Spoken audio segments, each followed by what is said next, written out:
The truth occurs. The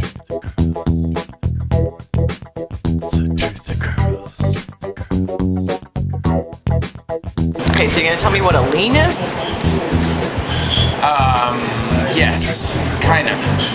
You know, I don't know everything about it, but theoretically, this is how it is.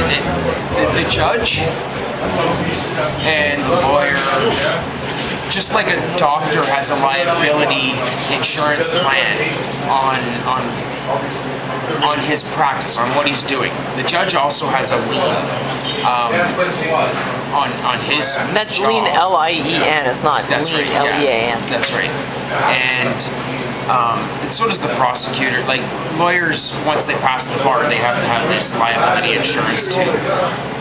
So the lien is like a liability insurance?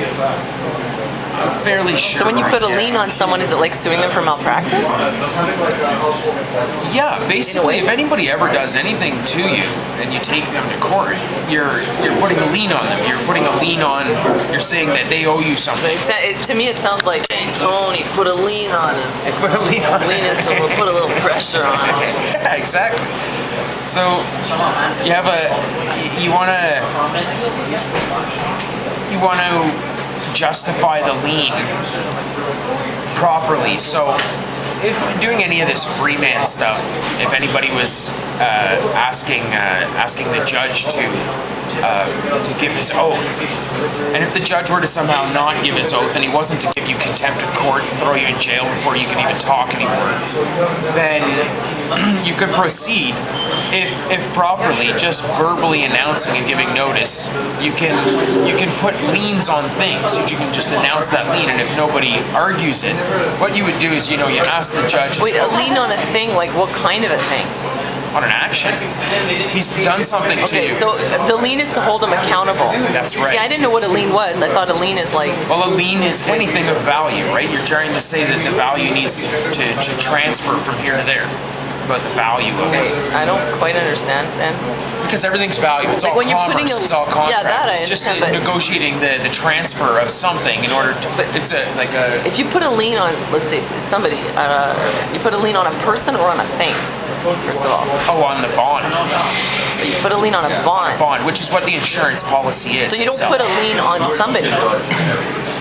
Oh, unless like a police officer or something who's under a bond, Exactly. This is and then where you it put a really lien is on their getting down to. bond. That's On right. that applies to that cop. That's right. And every cop who doesn't identify themselves while they're wearing the uniform, if they don't show you a badge, give you their name, their badge number, and a business card with the Attorney General's signature on it, stating their bonding number. Like it could say all sorts of stuff. And the police in Canada are now, I'm fairly sure, supposed to print off their own cards. They're responsible for printing off their own cards. So most of them don't have them, or they have one or two, and they use them to photocopy with their tickets at the end of the day to pass everything in. It's just an easier way than filling out a form, right? So every cop is supposed to give you this bonding number, and if they don't give you that bonding number, they're out of uniform. So yeah, you could essentially put a lien on any cop that you can find that you can ask these 3 questions, and if they don't supply it, you immediately put a lien on them. Okay, so if they don't give you their bond number, you can put a lien on them in court, holding them accountable, and from that lien you get what? Money? It could be money, it could be justice.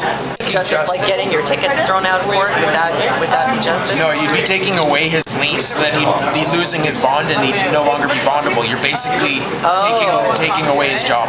Yeah, okay. He wouldn't be able to be a police officer anymore. And if you care about taking care of the public, it almost seems like our solemn obligation to do such a thing.